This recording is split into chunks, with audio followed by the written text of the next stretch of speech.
Welcome to the Finance Marketing Podcast, a show that empowers finance professionals to market their businesses in ways that feel good and actually achieve results. I'm your host, Hillary. I've been working with folks in financial services to develop marketing strategies that work and create results-oriented marketing content since 2020. And I've learned a lot about what works in finance marketing, what doesn't work, and where financial services pros get stuck. Join us each Friday as we explore real, effective ways to market your finance business and connect with folks who truly embody your ideal clients.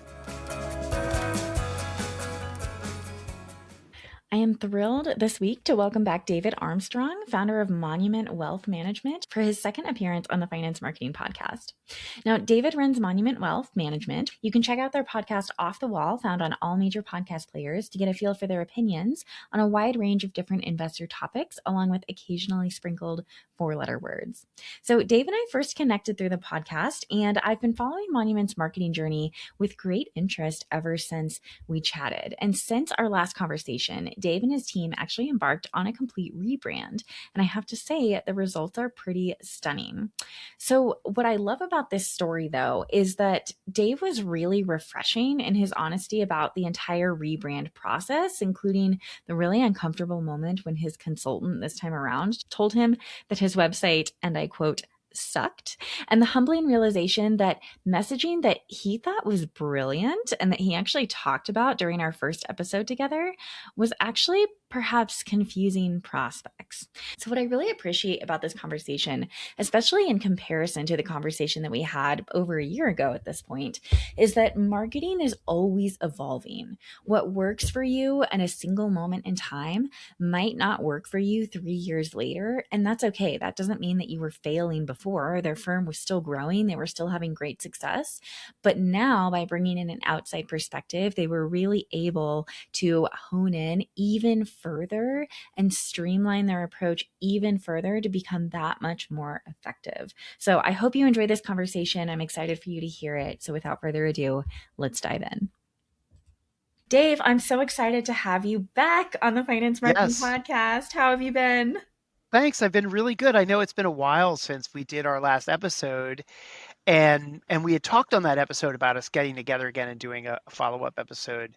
And then we embarked upon this big rebranding journey, and that kind of put the brakes on everything, because I was like, I don't want to talk about stuff and then have it all change. So here we are. Our rebranding is done. Our website's done. We've changed around our podcasts and video stuff, and it's been an exciting time. So it is so exciting, and everything looks amazing. I've been looking at your website. I know it's been updated. It looks so good. So talk us through the decision. Let's start at the beginning. What was the decision or the driving reason behind doing a rebrand? Because that's a lot of work. Yeah, so we met somebody who told me my website sucked, and that started the whole thing, right? So it was like, which I was so taken aback by, but no, just so in all candor, we knew we needed to work on a few things. And like anybody listening or anybody that's gone through a branding or rebranding exercise or a brainstorming strategy, it's your branding is like this living, breathing, it's always evolving. It's always changing. And then the decision you come to is, at what point do you say, like, okay, enough brainstorming. We've got some good ideas. We need to implement them. And we were kind of at that place. And I was also really, so there's a couple things. There was a confluence of things. Another one was that we hired a dedicated chief marketing officer, very experienced woman, Emily Totten, who has, decades of experience in marketing. We were really fortunate to have her be interested in being the chief marketing officer here. And she kind of came in and she had her own perspective on things, which was great. So that started our interest in rebranding. And then from there, sorry to interrupt you. Is she the person who said your website sucked? No. She introduced us to the person who said our website sucked. Okay. And I'm sure he would laugh if he hears this episode. He'll laugh, because it's exactly what he did, which was great because, well, I'll get to that. So it was this confluence of things, and stale, not that it was bad, but it's just like we had been using that messaging for a long time, and we all kind of felt like it's run its course, and none of us were satisfied with it. And we just weren't seeing the sort of engagement from people that we were expecting out of this big digital marketing push. So we knew that there was a couple things disconnected. So like, hey, we've got this great podcast that's popular and people really like, but no one's walking in the front door at the volume that we thought it would be. And it became difficult to figure out like what was working, what wasn't working. Mm-hmm. So when we embarked upon that journey, like how can we start to figure out what's working and what's not working, is when we came across a couple of different outside vendors, I'll call them, like, or consultants, I guess we can call them. And our chief marketing officer said, I've come across this group that I really like. And we started working with them, and it was Nick, who's basically he's the big personality who kind of smashes you in the face and then hugs you afterwards. And it became very obvious to us, just because he's fresh, he's looking at it, and his opinions were very pointed and productive. And he was like, look, I just don't like the way you guys are saying things. It's not resonating with me. I just feel like you need to come at this from a different perspective. Now, of course, Dave Armstrong gets offended because like his fingerprints are all over all of that branding, right? Well, can I ask you a question? Because thinking back to our previous episode, wasn't your thing about advice versus opinions, right? And right. Can you remind And us? I loved that. It was, we talked about our value proposition being, our advice was based in our opinions, and that was really the value, was like we have opinions, and Right.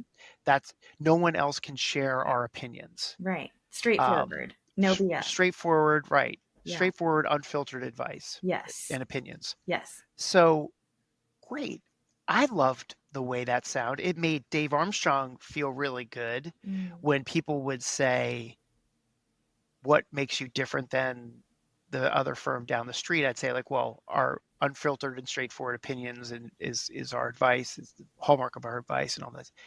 And people would be like, oh yeah, that sounds good. And then they'd walk away. They'd be like, I don't really know what that means. It didn't really answer my question. So once I went to therapy and became comfortable with the fact that I could be wrong with my marketing, and we engaged with Culture Craft on what I felt like it was a year, it wasn't, and it was about a total rebrand. He was like, look, I don't feel like you've defined who your target market client is. You don't have a persona, a persona for a client and all that. And we need to start there and figure out like who it is that you're trying to talk to. And all of that sounds like MBA marketing class 101 kind of stuff, like find your persona and all that stuff. And so he drug me along by my nose, and everyone else was much more amenable to following along. And he and his whole team, they really walked us through what it was that we wanted to say and who it was that we wanted to say it to. And then their process really kind of fleshed out a lot of the new messaging. And then it was also a rip apart of the website. And they said a lot of things to us, but the thing that resonated with me the most, or stuck with me the most, was he was like, when I go to your website, it just feels very retail. He's like, I just feel like I'm dealing with a community bank. I was like, oh God, that's horrible. Because as much as I don't think or wanted our website to have, if he said it, that's, I need to. And so we just said, okay, it's time to reset everything. So we identified our target market client. And actually now internally, we talk about our client with a name. We call our target client Claire or Clarence or whatever. I wanted it to be Pat, but Yeah. So like for the old Saturday Night Live. But now we talk about Claire as if she is this existing real life thing, and everything is in the context of Claire won't like that.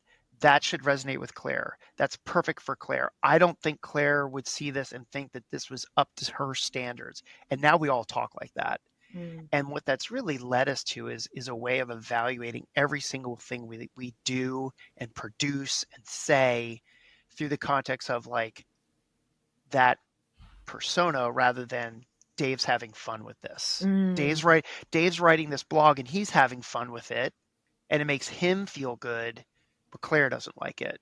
right. Doesn't resonate with Claire. So like everybody starts throwing spears at these ideas that we have, to use a Simon Sinek phrase. Can you tell You, us a little bit more about Claire? So she has a name. What makes Claire who she is?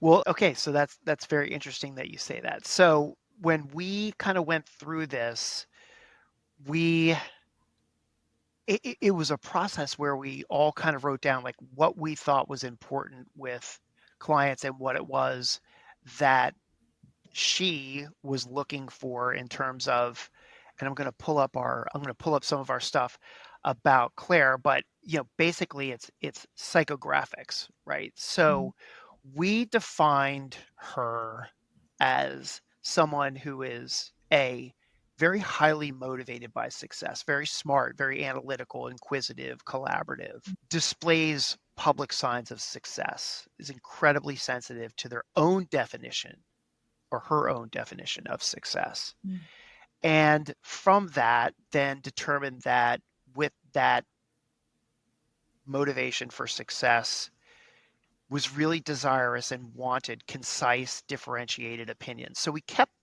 some of the opinion stuff, mm, but what we did was we changed it. We were saying like instead of just saying that they want our opinions, what is it that's important about those opinions? And we decided that what Claire really wanted was to know how to turn wealth into optionality, right? mm, So like we want to tell Claire, here's what we know, okay?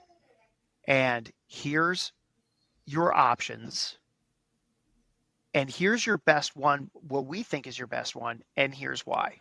mm, So that developed out of the Claire persona. And we also determined that because we were couching answers and opinions and the optionality in those terms, that Claire most likely enjoyed a data-rich environment. The mm, trust but verify. Wanted to hear our opinions, but wanted to see it backed up by data. mhm, So that led us to then figure out that Claire most likely feels like she worries that there's something she's missing. In the mhm, back of her mind, she's always like, am I missing out on a better way? And she wants to know what other successful people do. So she wants to know what other successful Claires in our business do when they engage Monument. And but she also wants to look under all the rocks, and she wants to know that we're looking under all of the rocks mm, and being very, very thorough. And she has a fear of settling for less than the best with their money. mm, So she doesn't want to feel like she's settling.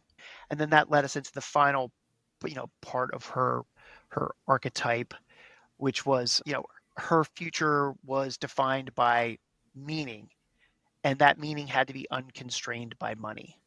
mm, So she's made compromises to get where she is and is ready to spend more of her time putting her priorities first.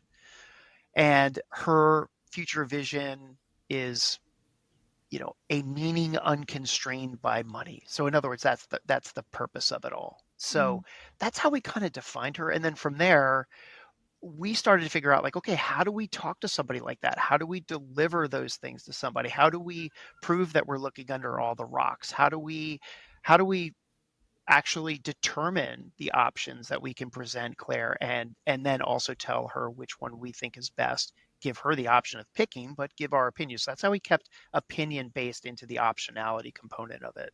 mm. Okay. What I love about as you're talking through this, it sounds like it wasn't just you making these decisions. You brought the whole team into this process. Oh, I got put in the back seat. Yeah, it was Dave talks last kind of thing. Oh, wow.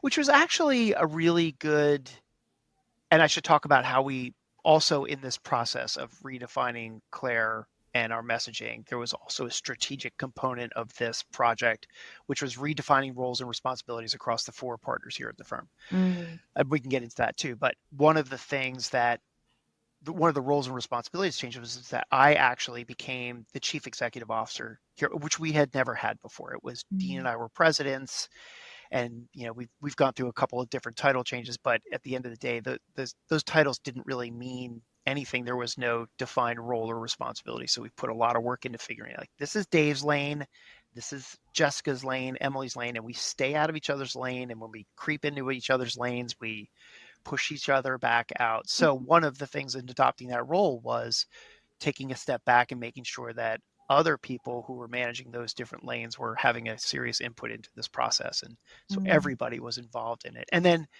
we went from a strategic working group of just the 4 partners, and then bringing in Emily Totten, the chief marketing officer. So then there were 5 of us, and then we eventually included everybody. But by that point, it wasn't really a collaborative effort. It was, hey, here's what the 5 of us have figured out we're going to do, and our messaging is going to look like, and we're moving forward with it. So it became less collaborative towards the end, because it was just, we said, this is what we've decided to do, and we're going to move forward with it. Right. So talk to me about how Claire informed some of the choices, maybe on the website, visuals. Obviously, she heavily informed the messaging based on what she cares about. Right. So I love the pictures. I love the artwork. I love the graphics, but that's just visual stuff, right? It's got to look good to keep and to attract somebody and hold their attention. It's really all in the words that we use. So then we just went through and we started crafting.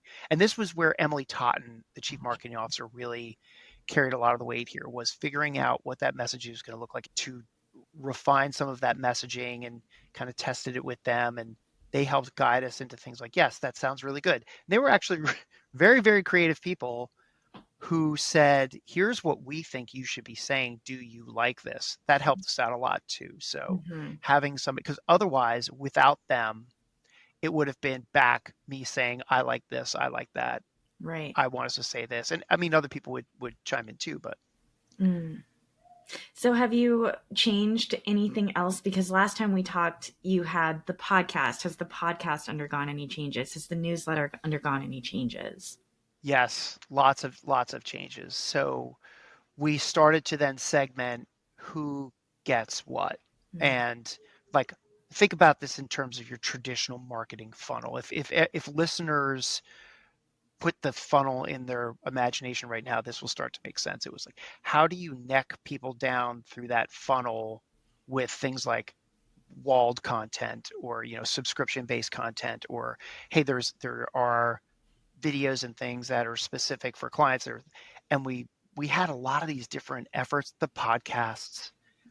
And what we were doing with the podcast was, we had the podcast, it was off the wall, and that was it. And whatever we wanted to talk about that month was what the episode was going to be. And that became very disjointed. And we discovered that people were very interested in the market commentary that we had on a quarterly basis.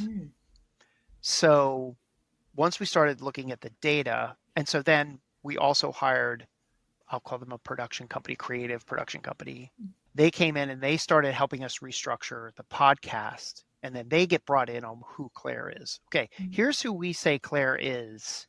You need to make our content fit into her persona. And so once they had that framework to work in, it was really easy for them to say, well, if that's the case, we should probably be doing this, this, and this. And a couple of the things that they came up with was, video series. We started out making some educational video series, which we thought were fantastic, and nobody was watching them. So as much as we all thought, hey, that was a great way to go, it kept coming back to people really liked Dave and Nate talking about the markets, and Aaron talking about the markets. And that component was very, very popular. And then there were some videos, like YouTube only videos, that had nothing to do with the podcast, had nothing to do with, well, I'll get to the other podcast in a second, but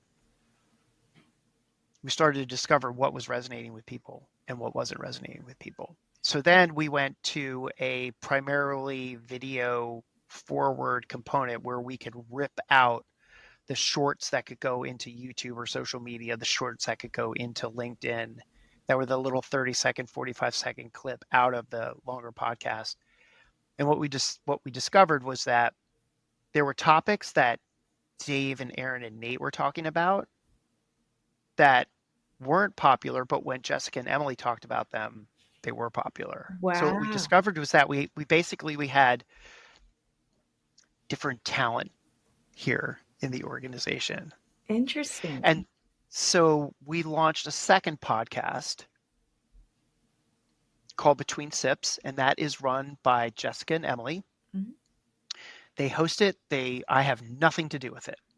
I mean, I see the topic and I compliance approve it and all of that, but I'm not involved. And they are not involved in Off the Wall. So Off the Wall has become more of a market commentary, and it's now it's moving to bi-monthly means twice a month, right? So yes, a bi-monthly way to do it. We've shortened it. It's Nate and I who do that now, and it is more of an ask me anything component. So as we were getting questions in from clients, we set up a mailbox. People can submit questions and we get them. Some of them are goofy. Some of them are really, really good. And then we also say like, hey, what questions have our clients been calling up and asking us about? And we put that and we do a 3-segment Ask Me Anything. And then we do some market commentary as well. So that's kind of running off on its own channel. And then Emily and Jessica are doing more of like the planning stuff Between Sips.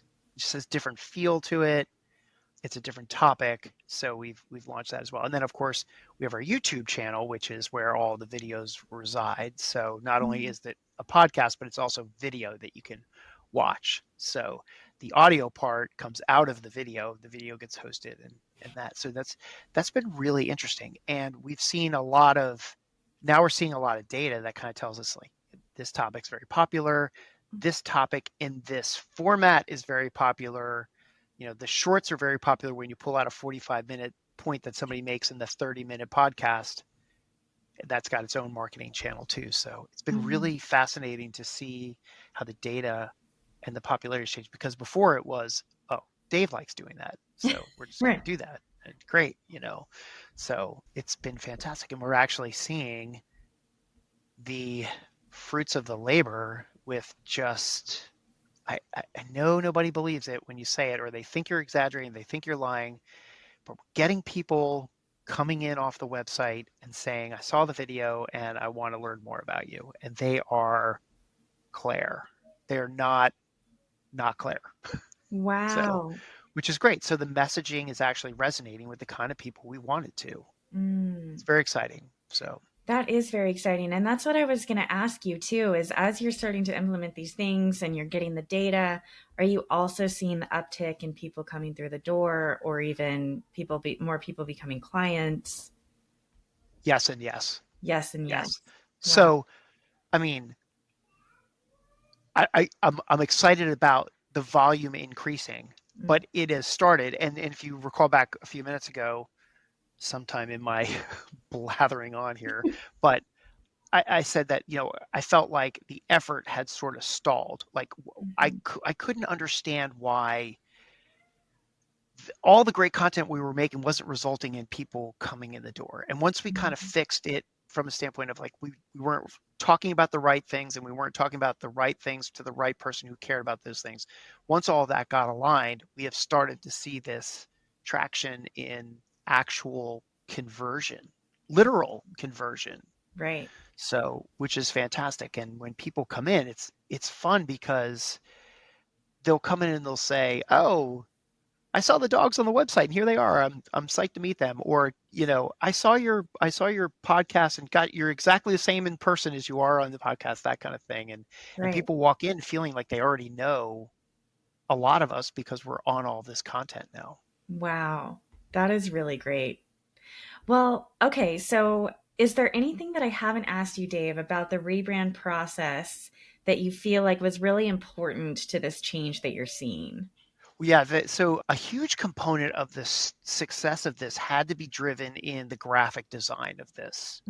So there was, you wouldn't notice it unless you look really hard, but there was a logo redesign, very subtle, but it was more driven by like, we weren't using the right fonts, we weren't using the right scale, the colors weren't right.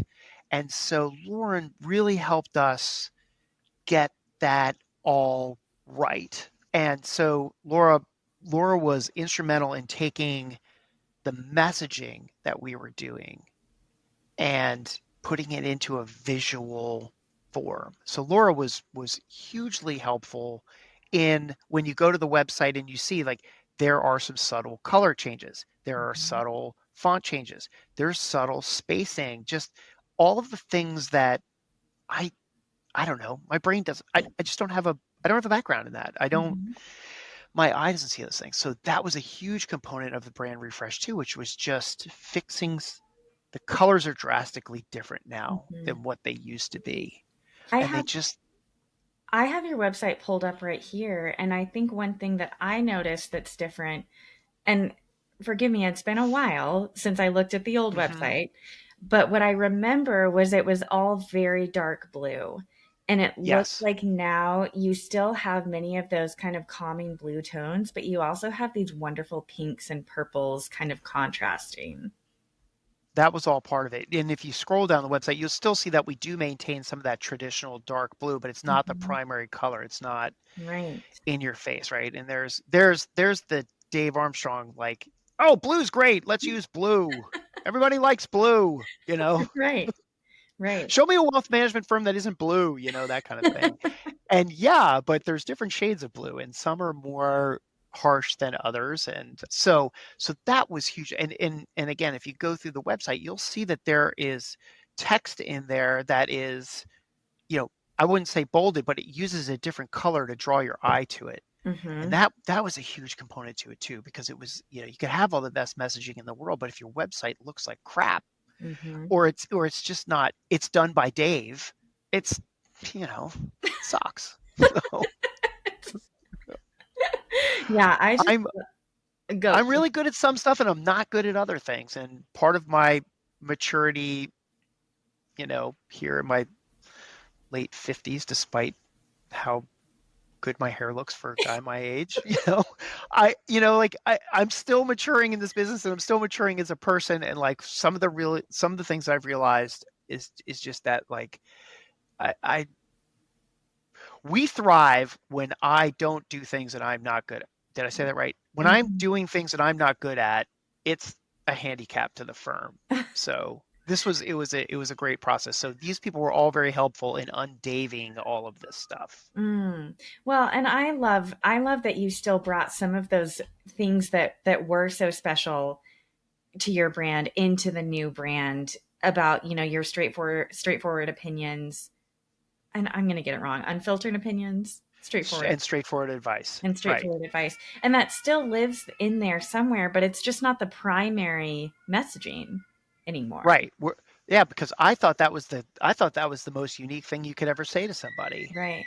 Well, turns out it wasn't really resonating with people. Like they're like, Mm. "Oh, I don't really know what that means." Right. So Right. now hopefully it's a little bit more straightforward and Claire feels like she has ended up at the place she needs to be when she goes to the website and the first thing she sees is make life option rich. Like it's a trademark we now. So like, that's our thing. And so what we discovered that was when Claire sees that, she immediately understands that optionality, she's at the right place. Like options are important to her. Figuring out life's biggest decisions, those things are all important. And unfiltered opinion and straightforward advice didn't answer those questions. Right. It sounded cool.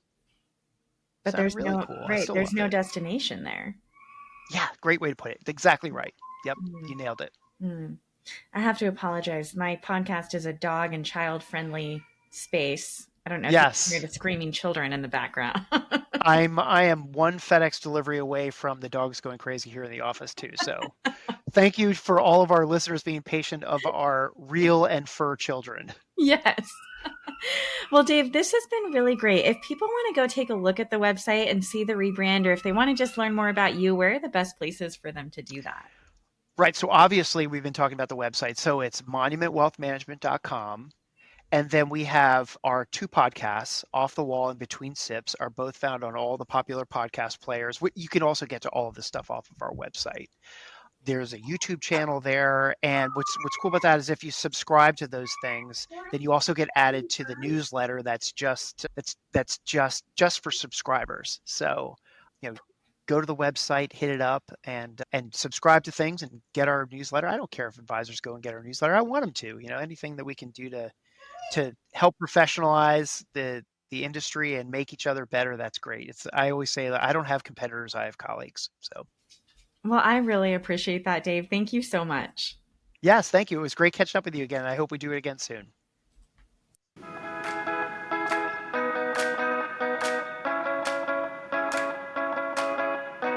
Thank you so much for joining us on this episode of the Finance Marketing Podcast. If you're eager to market your business in a way that feels good and actually gets results, sign up for the Finance Marketing Podcast newsletter in the show notes so you never miss another episode. If you liked what you heard today, please be sure to subscribe to the show on your favorite listening app and leave a review on Apple Podcasts.